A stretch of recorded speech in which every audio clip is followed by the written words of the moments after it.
Slowly roll your head a little bit left, a little bit right.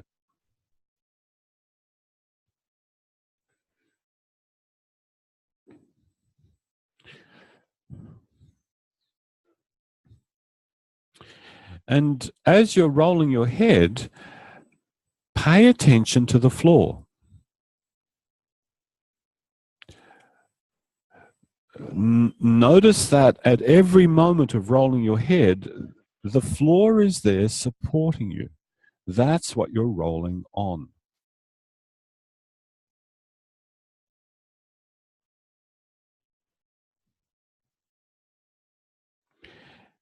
If there was no support, you wouldn't be rolling your head.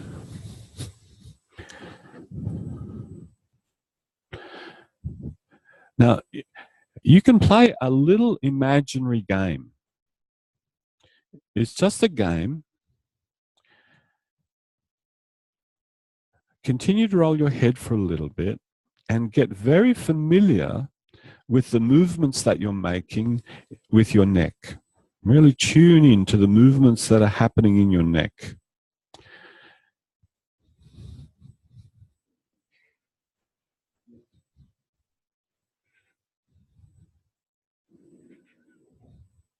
Notice how there's a little bit of a turning sensation in your neck, but it's not only a turning sensation, but the neck kind of bends a little bit and then bends a little bit.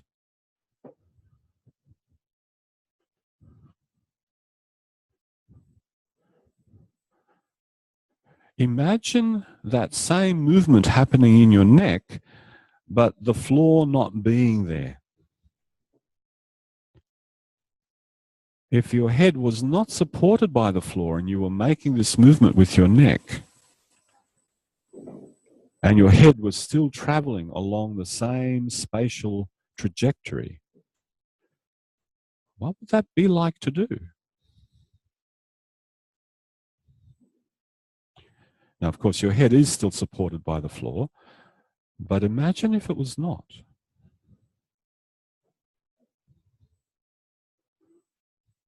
Imagine that your head was just simply floating very buoyantly in water and you were doing this movement.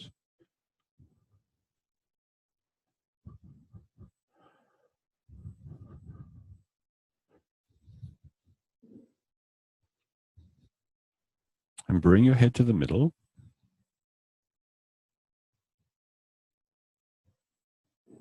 And come up to sitting.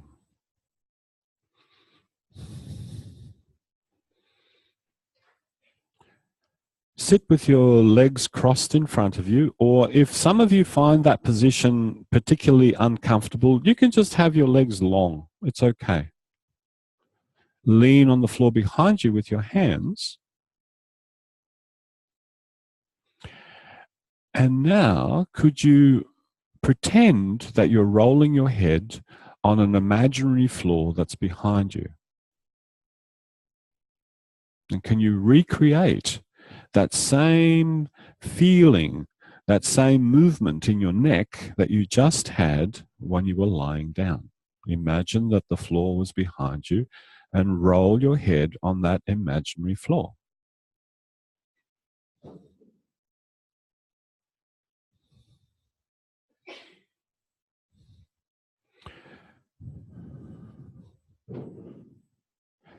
And do that with your eyes open so that you can see that your gaze goes to quite different places moment by moment as you make that movement.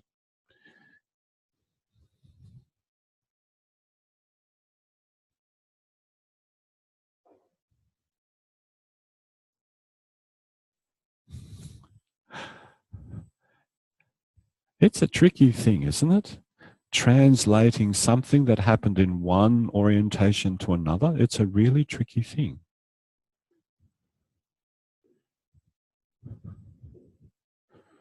So, you know, if I was to get something like a towel and fold it up a little bit and bring this towel over to you and put it behind your head like that, could you now roll your head on the towel? Roll it on the towel. Roll it. you're turning it on the towel. Roll it. Yeah. What? Yeah, that's it. That's it. That's it. Yeah. Can you feel the difference?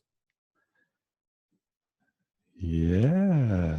Oh, a little bit of turning and a little bit of rolling. That's interesting, isn't it?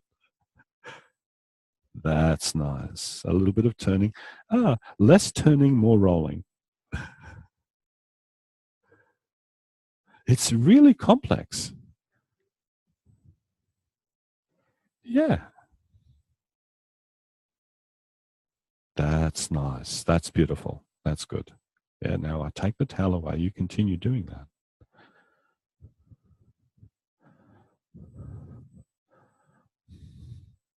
So, what is that?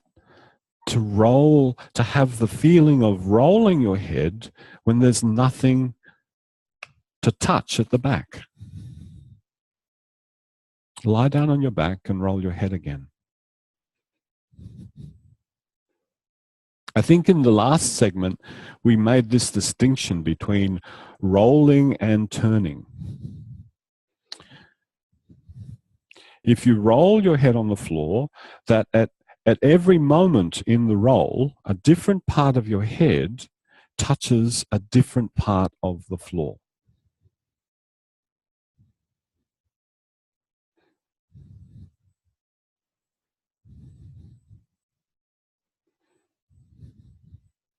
So there'll be a moment when your right ear is very close to the floor and your chin is closer to your chest.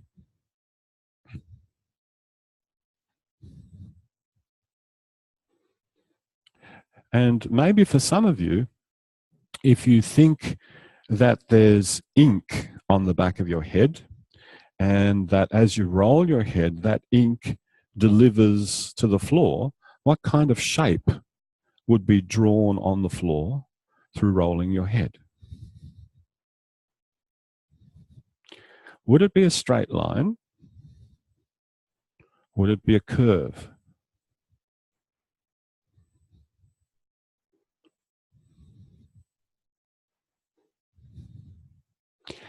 And if we could take a moving image X-ray of each of your necks while you're rolling your head, you'll see that the vertebrae of the neck are doing a very complex little dance in there.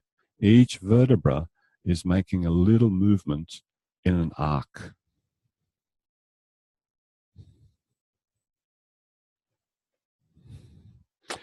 Okay, leave that. Come up to sit. And could you please pretend, imagine that you're rolling your head on a wall behind you.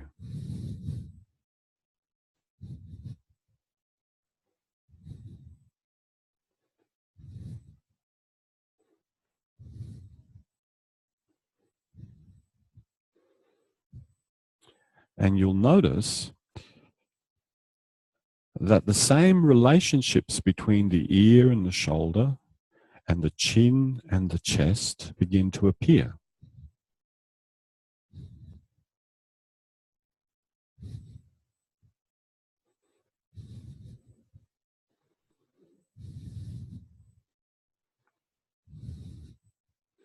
And I wanted to start the lesson this way because when you get to read the notes for this lesson, Feldenkrais uses the word roll instead of the word circle your head. So you could circle your head in space, or you can think of rolling your head on your shoulders, on your chest, and on your upper back.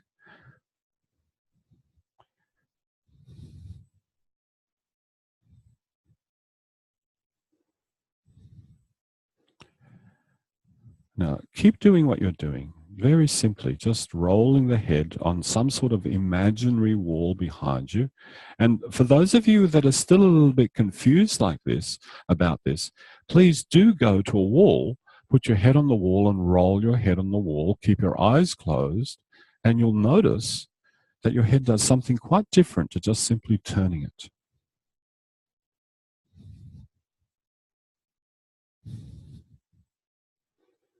Yeah.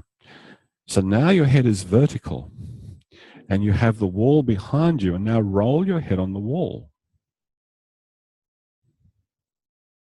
Can you notice how your face dips towards the floor to the left, comes up to facing the front, and then dips towards the floor on the right as you roll your head?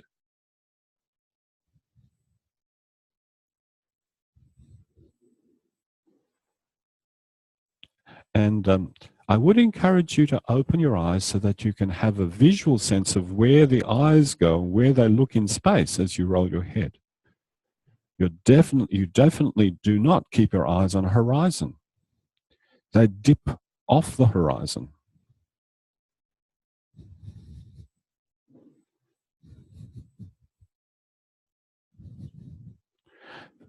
For this,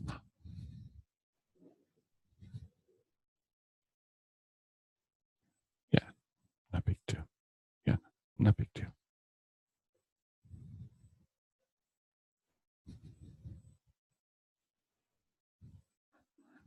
Okay, please let that be.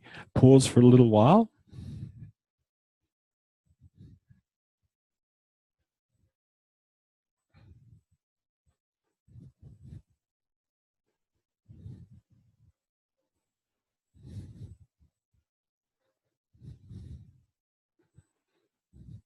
So please remember that sensation in the neck, how the neck moves when you're doing this rolling motion.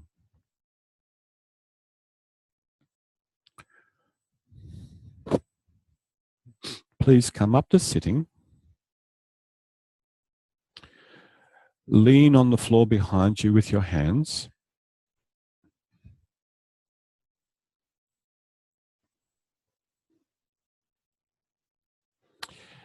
And now let your head go forward. And think of rolling your head towards your right shoulder and then rolling your head towards your left shoulder.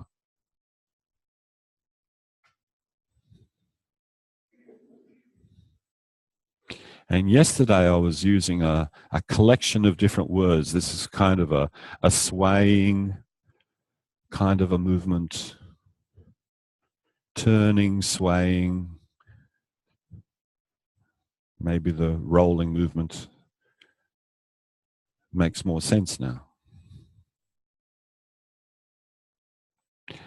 And recall that yesterday there was some connection between the rolling of the head, the swaying of the head, and the movement of the pelvis. You'll be off your wrist soon. That's good. Gradually make that a little bigger, until you complete a full rolling motion of the head. And in the act of rolling your head around like that, your head does make a circle in space. So it's a circle done through rolling the head. And I know it's a lot to pay attention to. However, for those of you that have a little bit of attentional space, you'll notice that at every moment in this rolling circle of your head, your face is pointing in a slightly different direction.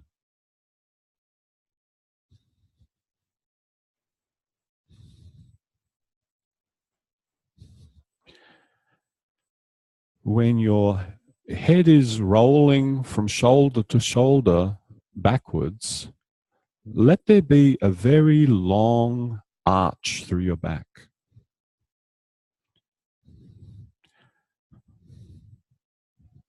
Yep. When your head is rolling from shoulder to shoulder backwards, let there be a very long arch through your back. Another way to say that would be, let the distance from your breastbone to your pubic bone be very, very, very long.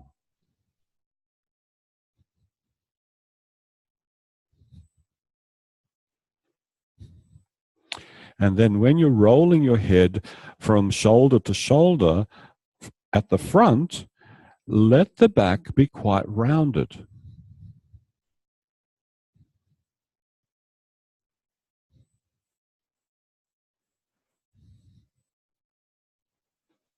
And I'm wandering around the room looking at people's pelvises there. And that reminded some of you. That was good.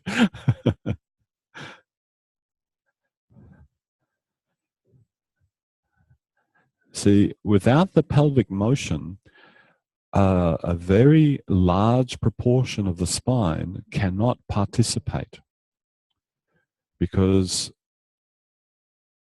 it's held back by the stillness of the pelvis. But as soon as the pelvis gets involved, the whole spine can become involved. Stay leaning on your hands. Stay leaning on your hands. Do not remove your hands from the floor at all.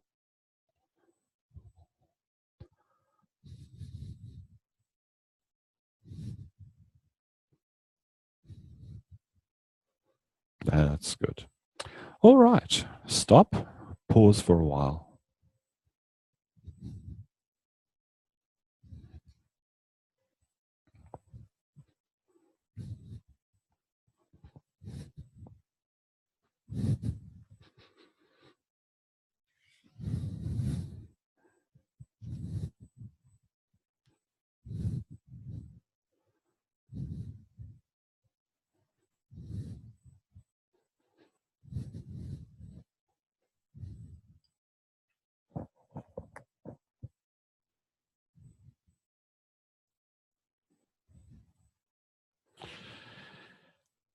Please prop yourself up onto your forearms and elbows.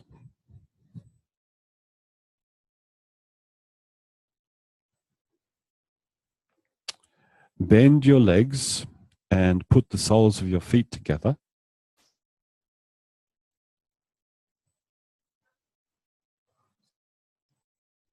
You're lying on the back of your sacrum. Yeah. And from here, could you incline your head backwards and then return? Just do that.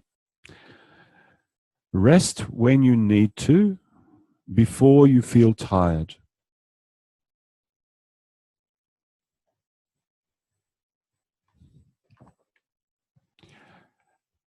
As you incline your head backwards, take your pelvis to 12 o'clock, in other words, in the direction of your feet.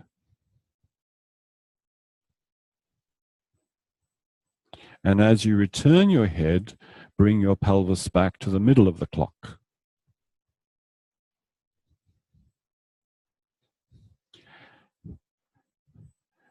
So inclining your head backwards starts to involve quite an active motion throughout your whole trunk. It's not just a movement in your neck. It's a movement in your chest, throughout the length of your spine, in your pelvis, in your hip joints. It's almost as if we're revisiting some of the pelvic clock movements, but with a more extensive, more focused attention on what the head is doing.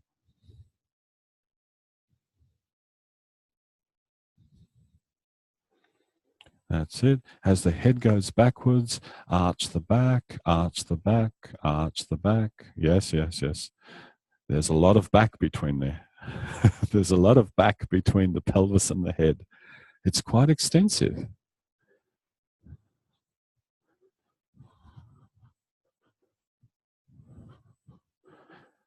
Now, do the opposite. Do the opposite.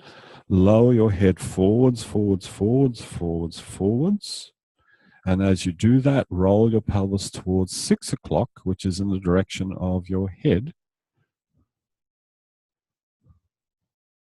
and then return the head to being at the starting position, and then lower the head, and then lift it, and then lower it, and then lift it. That's a cool solution. I like that.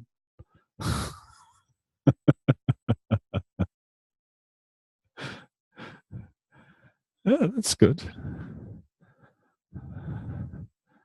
Yeah.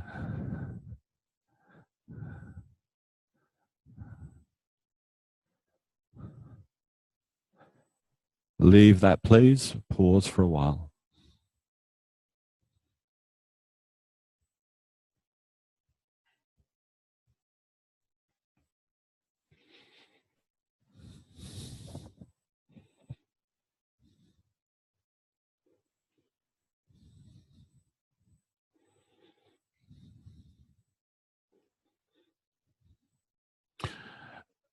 So when you hear the word head, what do you think of? Do you think of the whole skull, the whole 360 sphere of your head? Or do you think of the front of the head? Or do you think of the back of the head? What's your representation of the word head?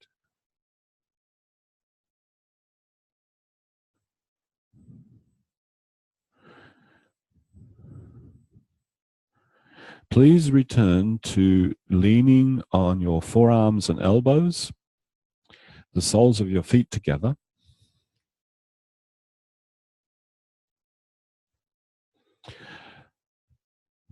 and start to incline your head backwards and forwards. Involve your pelvis, just like you did before, but think of different parts of your head moving through space, because we could name different locations on the head. There's the location of where the chin is, there's location of the nose, the upper lip, the forehead, the temple. So you can make those distinctions yourself. With each repetition, pay attention to a different location on the head and notice whether that changes how the movement is performed.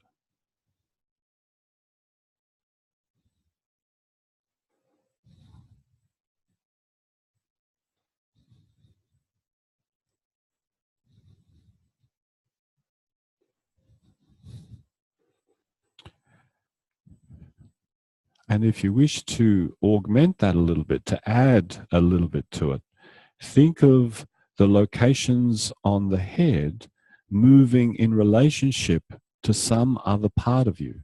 The chin, the chest, the nose, the chest, the back of the head, the back of the spine, between the shoulder blades, the right eye, the right side of the chest, the left eye, the left side of the chest, and so on.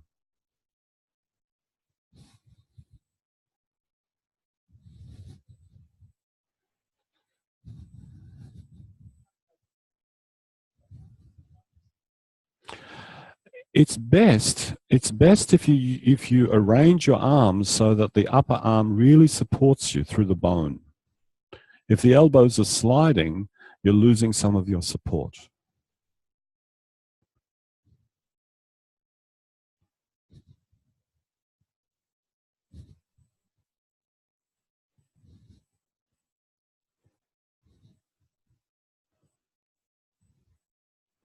And even though you're attending to your head and relationships and different locations, in the background, don't forget, every now and then, ask yourself, how am I involving my torso and my spine and my pelvis and my hip joints? And this is what we were talking about yesterday with this intentional wandering of attention, or roaming. Roaming is probably the best word to use. You roam with your attention.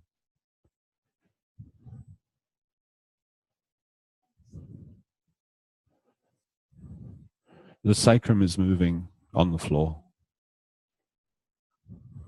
It goes up and down. In other words, the back of your pelvis is rolling on a clock. I don't think there'll be much sliding. Mm.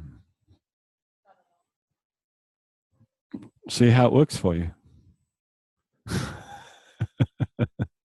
All right, that's enough. Please stop and pause a moment.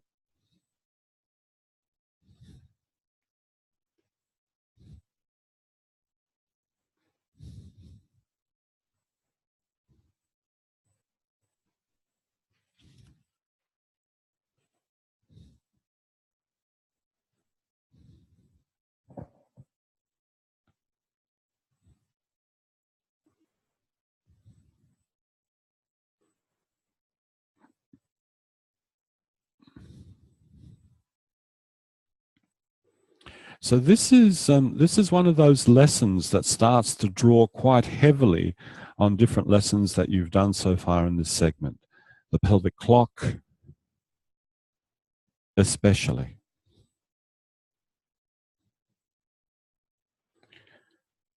The freedom of movement in your chest that some of you found from some of the lessons.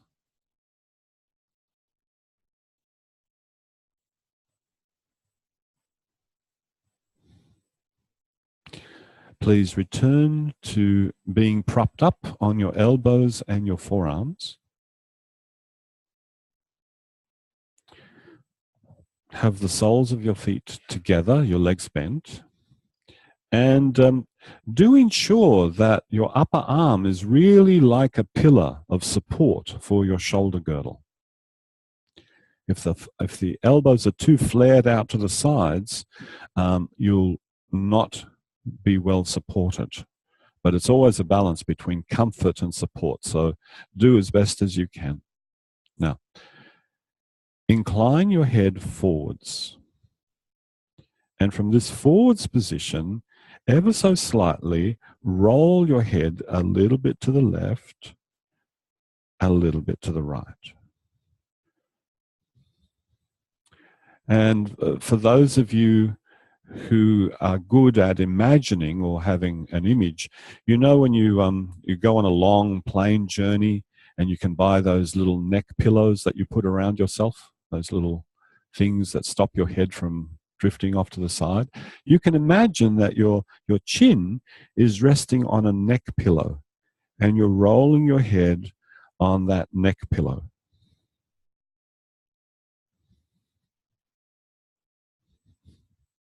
And gradually, ever so slightly, a bit at a time, roll your head a little bit more and a little bit more. But do stay with your elbows on the floor. That is the constraint. You're free to move the chest, the spine, your pelvis, your legs, but leave those elbows on the floor and leave the soles of the feet together.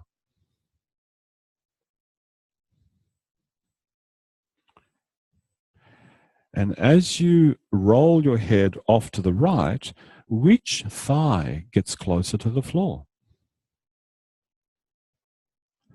Which thigh would you intentionally bring to the floor to enable yourself to roll the head to the right? And then which thigh would you intentionally bring to the floor to roll your head to the left? And then you'll find that if you do that, one elbow leans more, pushes more into the ground.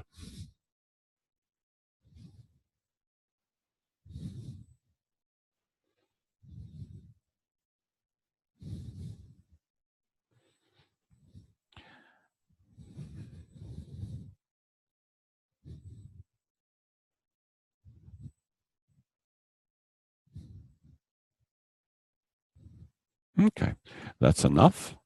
Stop, pause.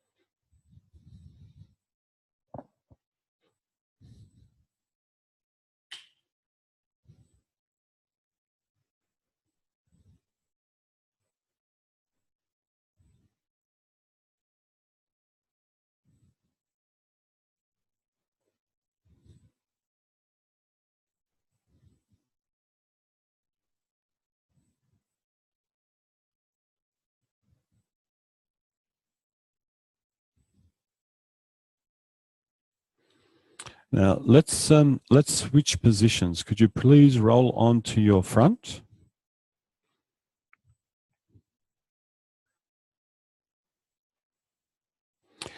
And once again, keeping the legs long, prop yourself up onto your elbows and forearms.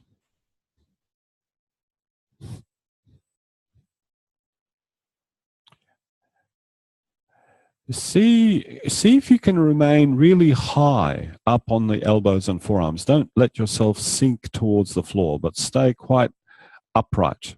Imagine that you're that mythical sphinx over in the Egyptian desert there, ready to ask a riddle.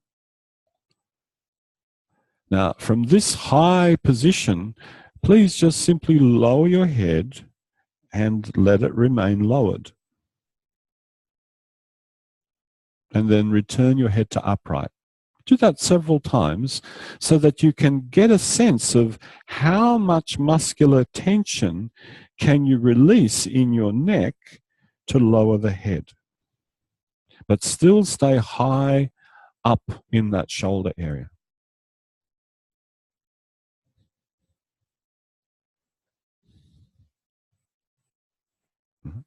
And the next time you lower your head, stay lowered and begin to think of rolling your head a little bit left, a little bit right, a little bit left, a little bit right.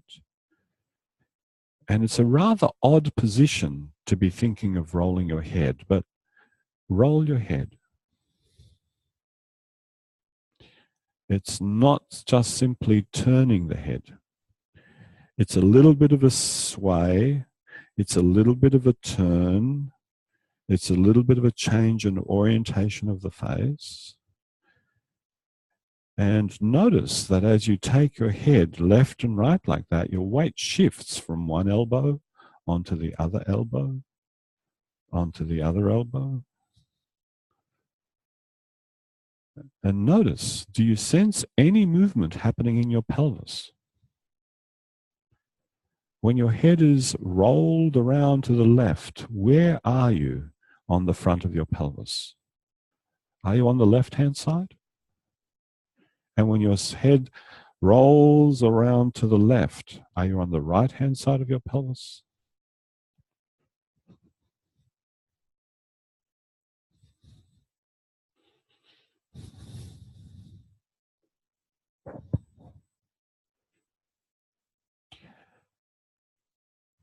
Now, gradually make that rolling, circling, swaying movement that you're doing a little bigger,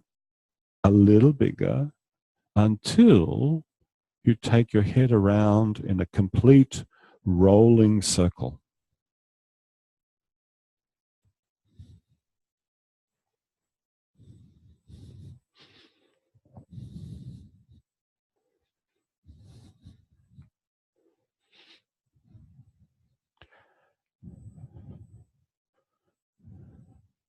Stay up high on your elbows. That's it. Stay up high.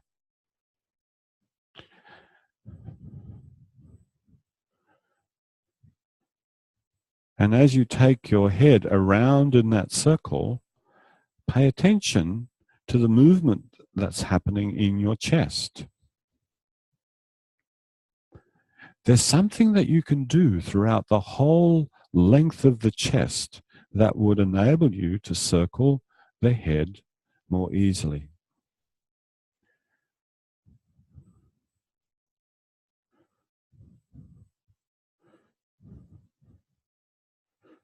Change the direction of your circling. Yeah.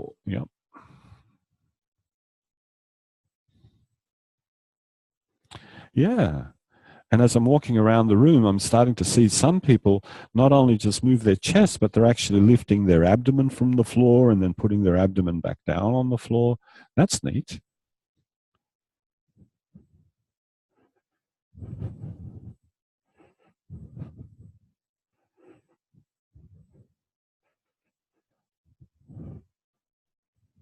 Okay, that's enough. Please stop, pause for a while.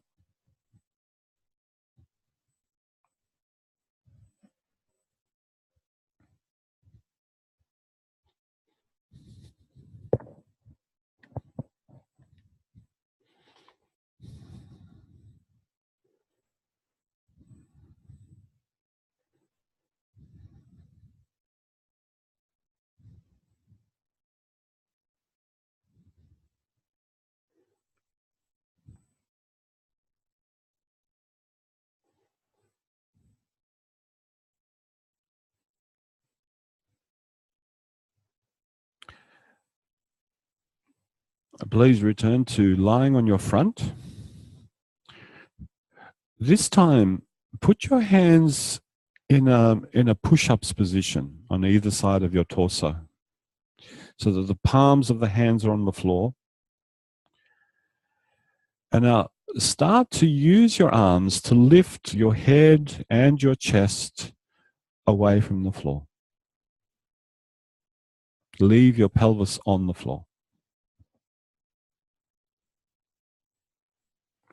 And with each repetition, please ask yourself, are my hands in a place that I really can use the strength of my arms to my best ability?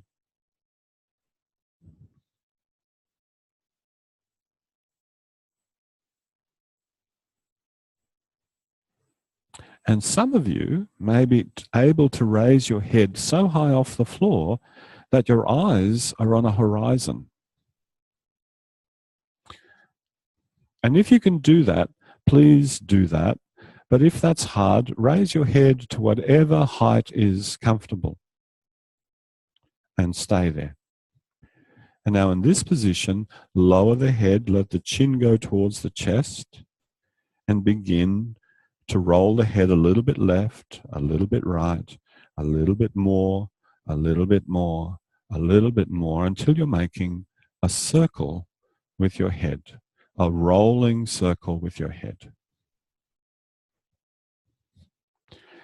Now, make sure that you remain within the comfort zone.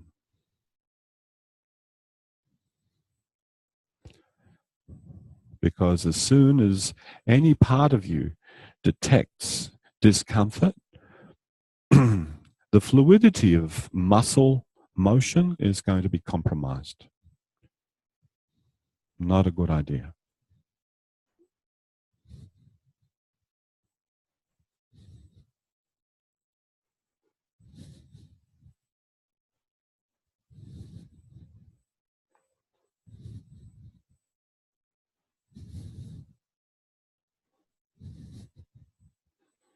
Some of you look like you're ready to transform into lizards. Just have to stick out your tongue a little bit and go flick, flick. Taste the air.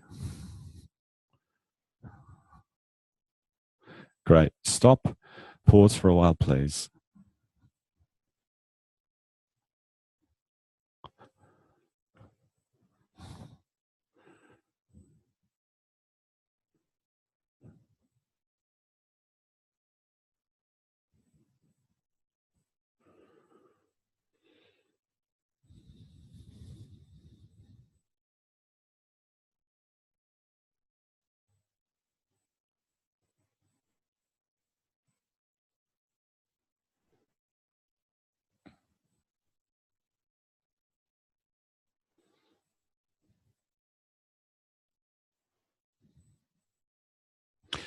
This is one of the this series of lessons is one of those series that really bring right to the fore this idea of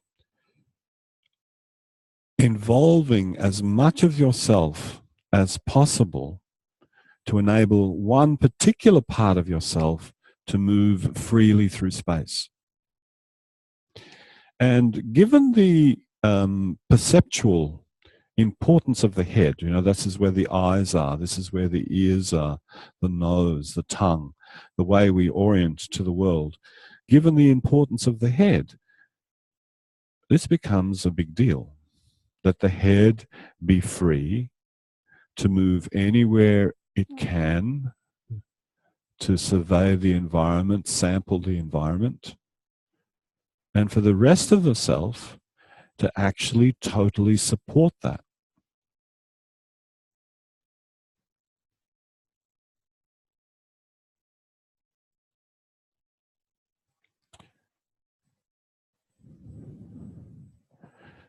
So the movements that you're doing are not for the sake of the aesthetics of the movement. It's not just some willy-nilly choice. There's something really fundamentally functional about this ability to move the head through space in any direction and have the rest of yourself supporting that. But having said that, there's nothing to stop you to making this into a very aesthetic experience. That something that you feel inside yourself, wow, that's amazing.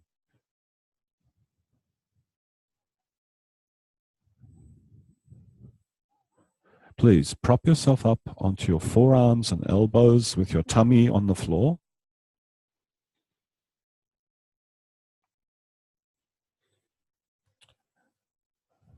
Be high up in the shoulders, so don't let your chest sink through the shoulders. And lower your head towards the forward. And begin to roll your head a little left, a little right, a little left, a little right, until you find yourself making a complete circle with your head.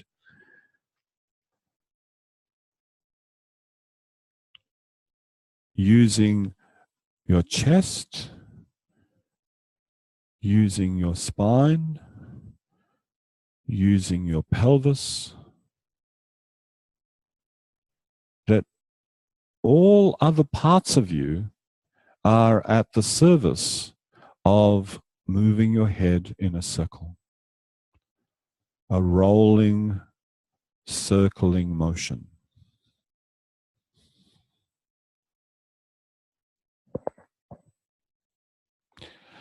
Now, you continue as you wish. Rest when you want, come back to it when you want.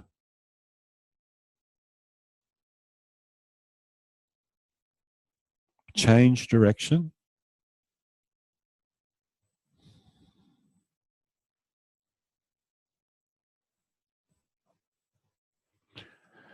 You can make this the rolling circle as small as you want or as big as you want. Of course, the bigger it gets, the larger the amplitude of movements in the rest of you.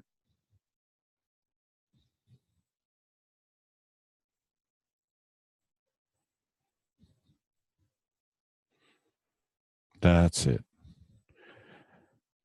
So now I'm seeing lots of movement in the chest, lots of movement throughout the spine.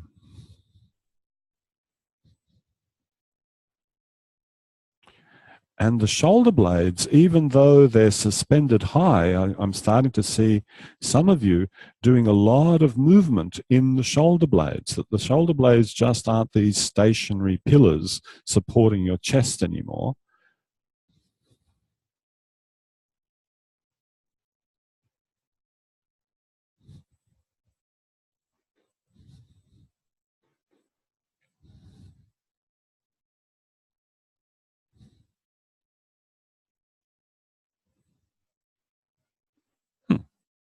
Okay, stop, pause.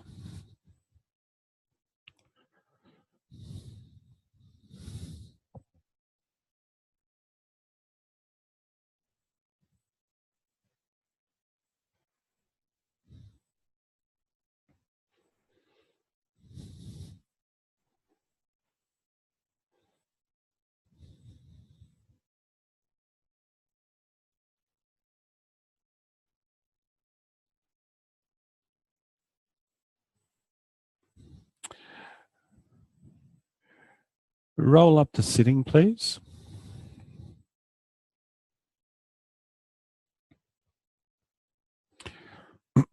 And just have a look up the front here.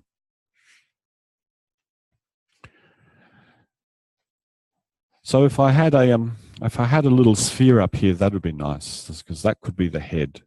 And if I had a little bit of a sphere down here, that'd be nice, because that could be the pelvis. But so you can imagine yourself propped up onto your elbows and your forearms, and your spine could be hanging between those two places, something like that. There'd be a little bow through you. There's your pelvis, there's your head. And then as you lower your head, of course, what happens is the bow gets bigger.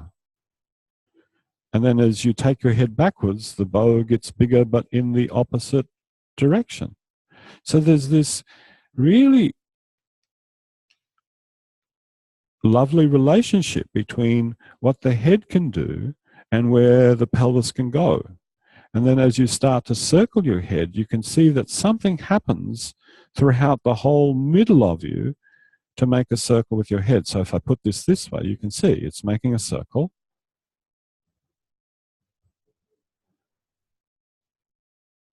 And if I put it this way, you can see that what's happening in here is almost like, it's almost like the image of a skipping rope. You know a skipping rope? One person holds one end, the other person holds the other end. And what happens in the middle is you get that big motion in the middle, and yet these two ends are just doing this. The two ends are making a circle. Watch. Yeah. Circle. Circle. And you get this big motion in the middle. So if your chest is here, and if this is your spine and that's your pelvis, can you see how potentially there's a lot of involvement to send the head around in a circle? And that's what you're looking for. So that these little guys in here don't cop the brunt of the work because they're delicate. There's lots of delicate structures in there. So please prop yourself up onto your elbows and your forearms. Have the soles of your feet together.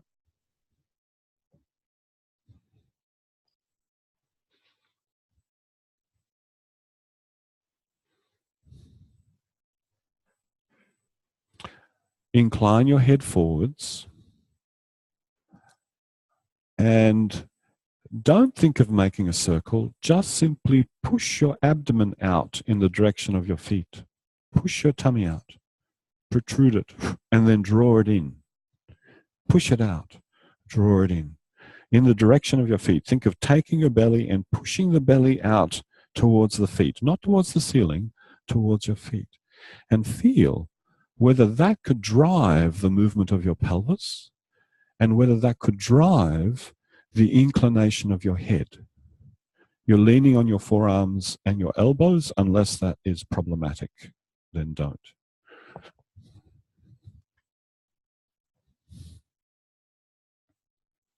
Yeah. Go a little quicker. Push that out, draw it in. Push the abdomen out, draw it in. Push.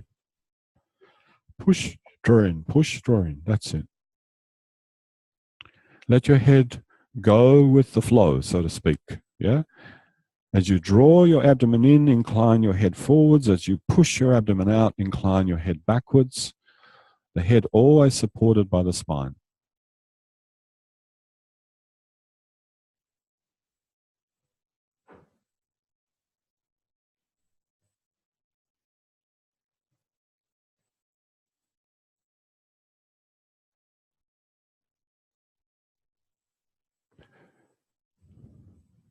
Now stop. Lower the head and start to make that little rolling movement. A little bit left, a little bit right, a little bit left, a little bit right. Use your abdomen, use your pelvis, use your spine until you can make a full circle, a rolling circle with the head.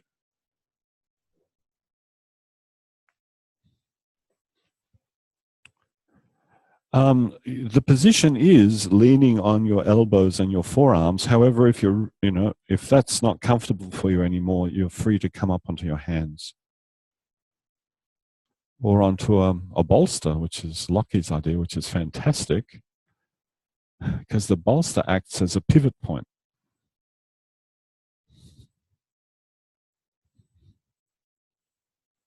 Yep.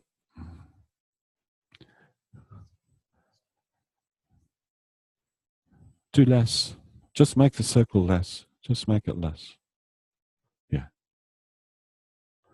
But if that's a strain, come off your elbows. Change direction.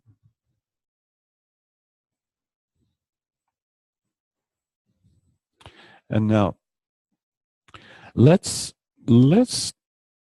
apply a very particular tactic or strategy. As you take your head around in a circle like that, there might be a moment that you get to and you go, ooh, that's not quite, that doesn't feel quite easy. At that moment, change direction and approach that same place from the other side. And as soon as you reach that place where you think it's not going to be easy, instead of pushing into it, notice and change direction and go around the other way. So basically, you're always circling backwards and forwards around that place that's difficult until you're able to pass through it without any sense of stiffness, restriction. In other words, you really don't have to push. You can just change direction, change direction, change direction, finding your way into the place that is, for the moment, inaccessible. That's it. Nice. You can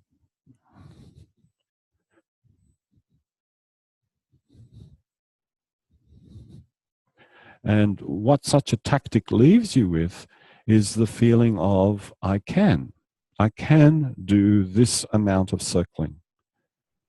And gradually that leads to completing the full circle.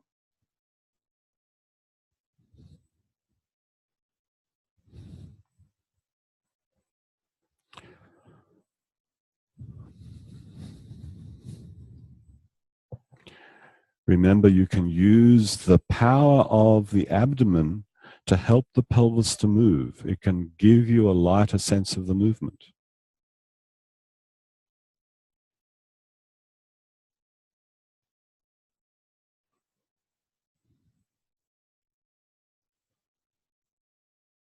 Okay, that's enough, please.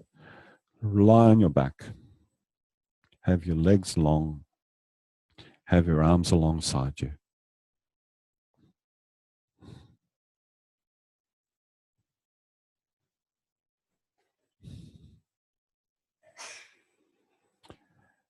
And please roll your head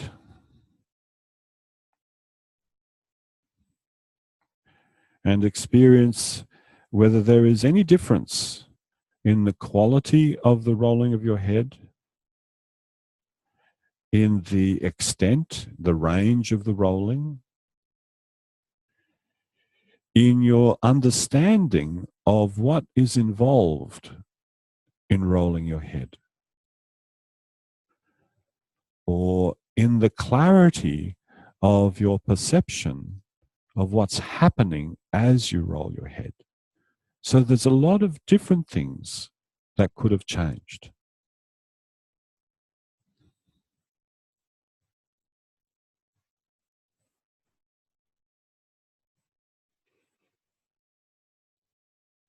That's enough. Please stop rolling your head and taking as much time as you need.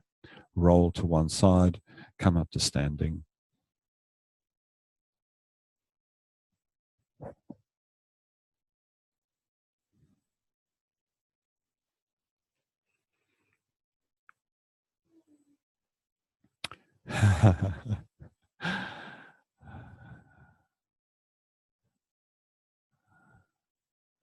Feel what it's like to stand. Whether there's a different sense of where you place your head relative to your body and in the room.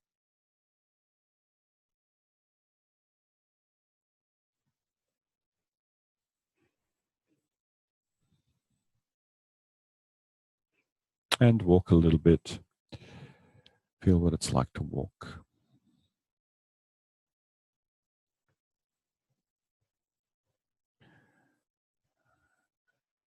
Please take a 15-minute break and we'll come back shortly. So it's now, see you at 20 past.